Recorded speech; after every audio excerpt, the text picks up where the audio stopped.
Nutritionists react to Gordon Ramsay. Let's go!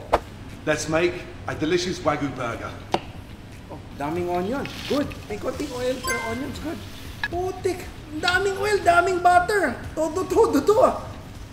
Honestly, good oil I would use personally. I would not use canola oil. I'd rather use coconut oil.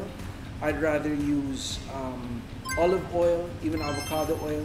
Canola oil, yung mga seed oils, hindi ako fan yan. Tapos yung karne, syempre may oil na rin lalabas dyan pag niluto mo yung burger. Okay? Butter na naman. Pati tinapay, may butter din.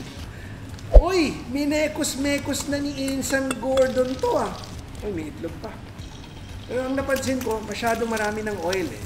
Pag kagat mo, very juicy. Ayan. Sa totoo lang, ang lasa-lasa na ng burger eh.